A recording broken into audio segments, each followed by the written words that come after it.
दूसरों के बच्चों से कभी भी अपने बच्चों की तुलना ना करें। ये चीज़ बहुत ज़्यादा ज़रूरी है और इसके कितने नुकसान होते हैं शायद आपको इसके बारे में अंदाज़ा भी नहीं होगा। हम अक्सर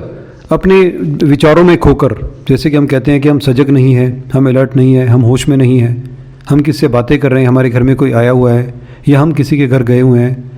ऐसे में अक्सर दूसरे के बच्चों को देखकर हम उनसे बहुत ज़्यादा प्रभावित हो जाते हैं और फिर हम तुलना शुरू कर देते हैं अपने बच्चों की उनके बच्चों के साथ। और कहीं पर उठते बैठते बच्चों के साथ बात करते हुए, किसी और के साथ बात करते हुए हम अक्सर अपने बच्चों की तुलना दूसरों के बच्चे के साथ करना शुरू कर देते हैं। क्या आपको लगता है कि क्या ये तुलना करना सही है?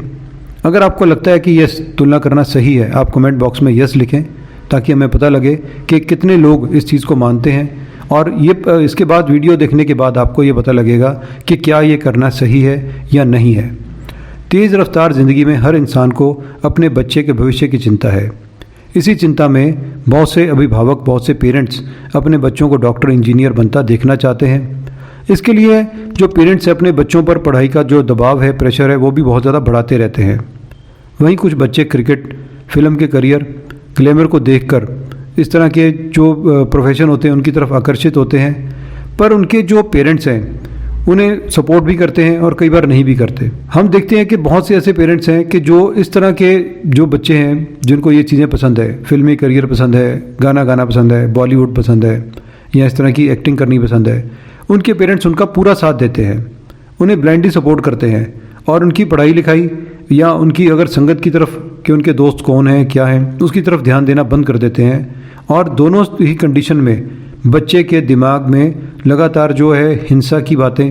या उनका दिमाग चेंज होना या जो सामान्य जो एक बच्चे होते हैं उनसे इनका व्यवहार बहुत अलग सा हो जाता है। कई बार जहाँ जो स्टूडेंट हैं नेगेटिव जो इनकी कंडीशंस होती हैं उसके कारण खुद को बचाने के लिए अपने आप को नुकसान पहुँचा देते हैं। कई बार इनकी जो हिंसक मनोवृत्ति का शिकार दूसरे लोग भी बन जाते हैं। जो आपने देखा होगा कि कुछ ऐसे बच्चे कि जो बहुत ज़्यादा इस तरह की बिहेव करते हैं, दूसरों के साथ बहुत ज़्यादा आप कह लो कि हिंसा की बात करते हैं, उनके मन में हमेशा कोई ना कोई ऐसी चीज़ भरी रहती है। इसमें बहुत ज़्यादा गलती उनके पेरेंट्स की भी होती है।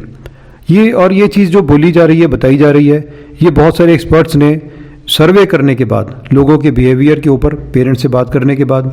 जो बच्चे उनके पास काउंसलिंग के लिए आए उन बच्चों से बात करने के बाद ये नतीजा ये निकला है कि इसमें बहुत सारी गलती पेरेंट्स की भी होती है, क्योंकि बच्चा जब छोटा होता है तो उसको कुछ भी चीज़ों का ज्ञान नहीं होता। आपने देखा होगा कि स्कूल के अंदर जो ये एक ऐसी व्यवस्था बनती है कि जो बच्चे गलती करते हैं या जो बच्चे बात नहीं मानते उनकी सीट चेंज होती रहती है,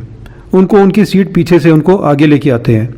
और उसके बाद पीटीएम में जो पेरेंट्स हैं उनको बताई जाती है बातें कि आपका बच्चा कैसा है। और पेरेंट्स के बाद अभिभावक जो हैं, पेरेंट्स जो हैं, अपने बच्चे की जो तुलना है रिश्तेदारों के बच्चों वहाँ साथ में रहने वाले बच्चों के साथ करके उन्हें मारने पीटने भी लगते हैं या उनको बातें भी सुनाने लगते हैं। और बच्चे का जो कॉन्फिडेंस है और उसकी जो अंदर की अपनी प्रतिभा होती है उस आपकी इन बातों से वो बढ़ने की बजाय वो ख़त्म होनी शुरू हो जाती है। जब बार बार एक ही तरह के ताने उसको सुनने को मिलते हैं तो उसकी प्रतिभा ख़त्म होनी शुरू हो जाती है। और इसमें कहा जाता है कि स्कूल जो है और जो टीचर हैं वो बहुत अच्छे से पेरेंट्स को और बच्चों को गाइड कर सकते हैं। जब पेरेंट्स अपने टीचर के साथ, बच्चे के टीचर के साथ जाकर बात नहीं करते और बच्चे की प्रॉब्लम को खुद ही हैंडल करने का, सॉल्व करने की कोशिश करते हैं तो शायद वो इतने अच्छे से उस चीज़ को नहीं कर पाते और ये चीज़ बच्चे के लिए बहुत ज़्यादा गलत रहती है। और जैसे जैसे बच्चा बड़ा होता रहता है, 9th 10th में बच्चे की सोच कुछ और होती है। वो आपकी बातों को कुछ समझता है, सुनता है, आपकी बात मानता है, लेकिन उसके मन में ये बदलाव आने शुरू हो जाते हैं कि ये चीज़ मेरे साथ क्यों कर रहे हैं, मेरे पेरेंट्स मेरे ऊपर ऐसा दबाव क्यों डाल रहे हैं। और जैसे ही वो +1 +2 में बच्चा आता है तो उसके बाद वो थोड़ा बहुत आपकी बात नहीं भी सुनता, आपकी बातों को नज़रअंदाज भी करता है। और ये एक ऐसा समय होता है कि जब माता पिता के अपने बच्चों के साथ रिलेशन बहुत ज़्यादा ख़राब होते हैं। कारण कि माता पिता अपने बच्चों को अभी भी बच्चे की तरह ट्रीट कर रहे हैं, डील कर रहे हैं। उनके लिए वो वही भी छोटा बच्चा है, लेकिन वो बच्चा अपने जो शारीरिक उनके चेंजेस हैं और जो उसके मानसिक बदलाव हैं उनके कारण वो ऐसा बच्चा नहीं रहा। पहले वो किड था, किड से बॉय में आ रहा है अब बॉय के बाद एक यंग बॉय में वो आ रहा है। और इसके बाद की जो स्टेज होती है यंग बॉय से एक मैन बनने की होती है, एक आदमी की तरफ वो बनना शुरू होता है। थोड़ी गलती हम ये भी करते हैं कि बच्चा क्या बनना चाहता है, क्या उसके मन में है, पेरेंट्स उसके बारे में नहीं सोचते, उनको केवल अपने स्टेटस की चिंता होती है या उनको ये होता है कि उनका बच्चा इंजीनियर या डॉक्टर बने,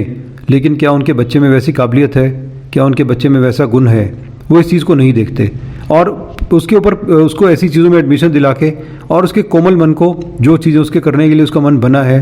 और ये सोच के कि बच्चे को क्या पता, इसका मन तो बहुत सी चीज़ों को करता है, हमें बताना इसके लिए क्या अच्छा है, ये चीज़ सोच के जो ज़बरदस्ती उसकी एडमिशन किसी ऐसे कोर्स में करवा देते हैं जो उसके लिए उसको ठीक नहीं लगता, तो उसके बाद बच्चे के ऊपर पढ़ाई का प्रेशर आता है,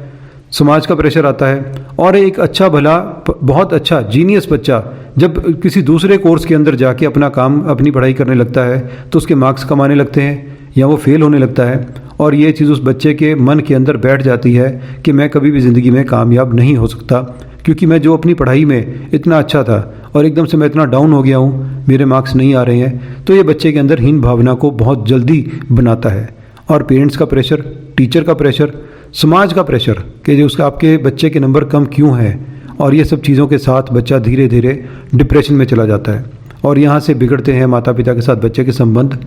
और बच्चा अपनी उम्र के हिसाब से जो उसको करना चाहिए वो सब चीज़ें ना करके उसका सोचने का तरीका, बात करने का तरीका बिल्कुल अलग हो जाता है। और फिर बारी आती है पेरेंट्स की अपने बच्चे को लेकर काउंसलर्स पे जाने की कि हमारा बच्चा नॉर्मल नहीं है, हमारा बच्चा सामान्य नहीं है, लेकिन वो ये नहीं जानते कि अपने बच्चे को इस सिचुएशन तक लाने के लिए ज़िम्मेदार कौन है। आप भी अपने घर में अपने आसपास देखें कि क्या आपके बच्चे या आपके जान पहचान वालों के बच्चे किसी ऐसी चीज़ का शिकार तो नहीं हो रहे,